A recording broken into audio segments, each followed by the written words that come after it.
salam sejahtera. Bagaimana kondisi anak-anak semuanya? Mudah-mudahan tetap sehat dan selalu semangat. Jangan lupa, jika ingin bepergian, selalu menggunakan masker, menjauhi kerumunan, serta selalu mencuci tangan di air yang mengalir. Baiklah anak-anak semuanya, sebelum kita masuk ke materi, marilah kita berdoa terlebih dahulu sesuai dengan agama dan kepercayaan masing-masing. Berdoa dimulai. Berdoa selesai, jangan lupa silakan isi absensinya yang sudah disediakan melalui Google Classroom maupun melalui grup WhatsApp.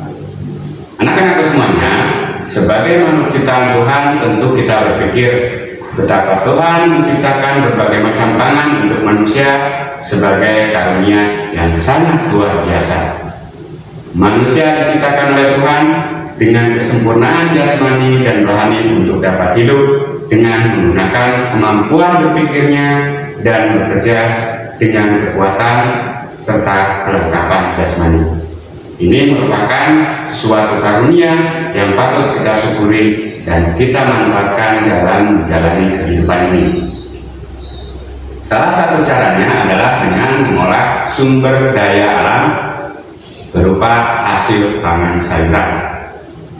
Nah, semuanya, kita telah mempelajari pengolahan bahan pangan sayuran menjadi berbagai olahan minuman dan makanan yang sangat menggugah selera.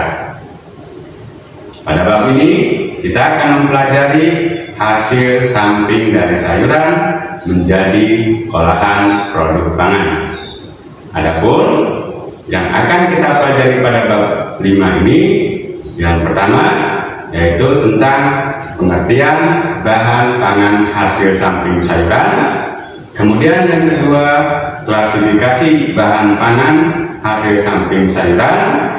Yang ketiga, bagaimana teknik pengolahan bahan pangan hasil samping sayuran. Yang keempat, apa kandungan dan manfaat dari bahan pangan hasil samping sayuran tersebut. Kemudian yang kelima, bagaimana teknik pengolahan bahan pangan tersebut. Dan yang terakhir yaitu bagaimana cara penyajian dan pengemasan yang dilakukan untuk pengolahan bahan pangan tersebut. Baiklah anak-anak semuanya, agar lebih bisa memahaminya, silakan disimak materinya baik-baik. Anak-anak semuanya, pada pertemuan minggu ini kita akan melanjutkan materi yang ada pada bab 5, yaitu tentang pengolahan hasil pangan sayuran. Yang mana pada minggu sebelumnya kita sudah membahas tentang teknik pengolahan hasil samping sayurannya. Dalam pembuatan pengolahan produk pangan, hendaknya perlu memperhatikan keamanan, penggunaan bahan pangan, dan kebersihan dalam bekerja.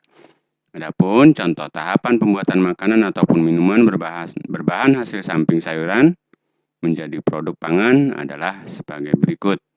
Yang pertama berupa perencanaan.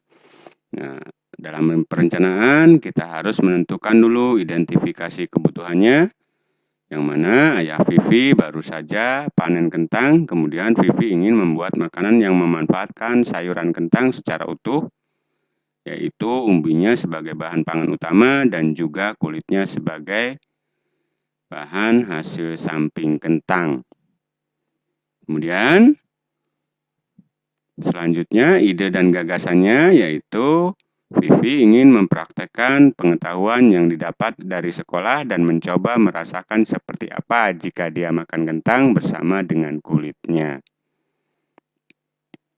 Kemudian yang kedua, pelaksanaan. Dalam pelaksanaan perlu yang namanya persiapan, di mana dalam persiapan ini kita harus menentukan yang namanya bahannya terlebih dahulu.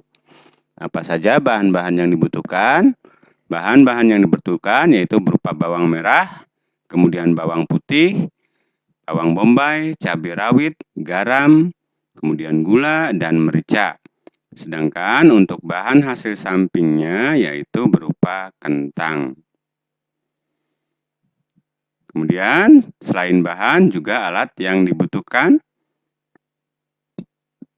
Apa saja? Alat yang dibutuhkan yaitu berupa kukusan, wajan, sutil, cobek, dan ulekan, kemudian juga baskom, piring, telenan, pisau, dan sendok. Ini alat-alat yang dibutuhkan. Sedangkan untuk penyajian dan pengemasan yang dibutuhkan alatnya yaitu mangkok kaca dan wadah mangkok plastik. Ini untuk alat pengemasannya ataupun penyajiannya.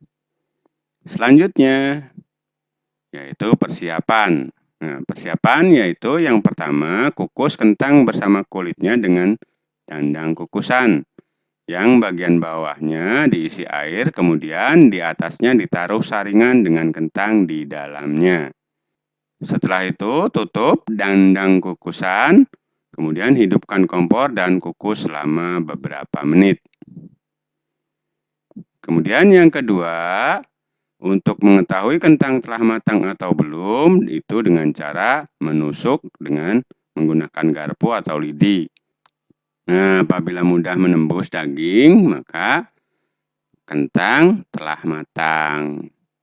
Kemudian kulit kentang akan berubah warna menjadi lebih coklat dan kering jika dikukus.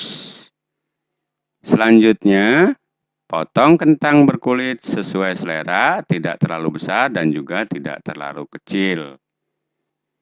Kemudian kukus kentang berkulit kukus hingga matang. Yang keempat, goreng kentang berkulit yang telah dikukus dengan minyak yang dapat merendam seluruh kentang.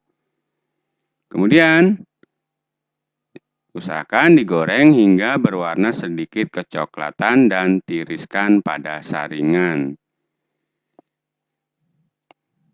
Selanjutnya, yang kelima, kupas kulit bawang bombay, bawang putih, dan bawang merah. Kemudian bersihkan cabai rawit dari tangkainya. Setelah itu, bawang bombay diiris tipis memanjang.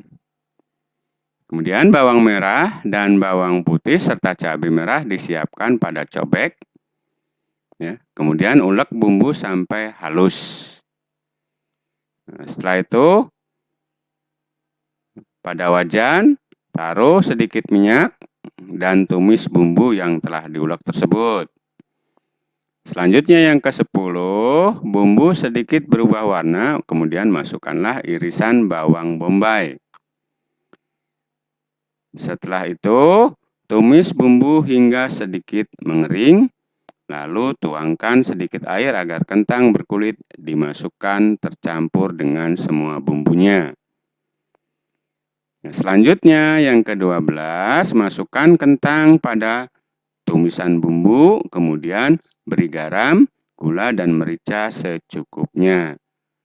Aduklah secara merata bersama bumbunya hingga sedikit kering. Nah, rasakan balado kentangnya apakah sudah cukup enak atau belum. Itu proses pengolahan daripada kentang berkulit. Selanjutnya yang ketiga, bagaimana cara penyajian dan pengemasannya. Nah, cara penyajian yang pertama itu balado kentang berkulit disajikan pada mangkuk kaca. Atau boleh juga untuk pengemasan balado kentang itu bisa dapat menggunakan wadah mangkok plastik dilengkapi dengan tutup yang rapat.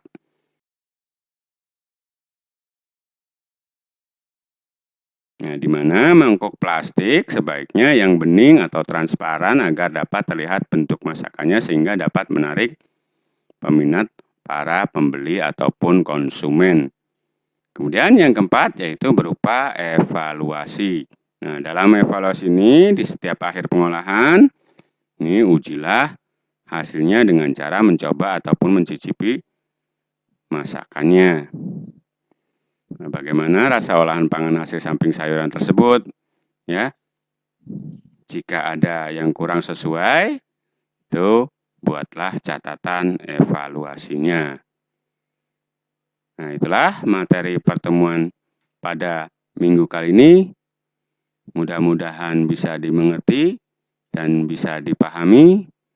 Sebelum kita akhiri, marilah kita berdoa sesuai agama dan kepercayaan masing-masing. Berdoa dimulai. Berdoa selesai, kurang lebihnya saya mohon maaf. Assalamualaikum warahmatullahi wabarakatuh.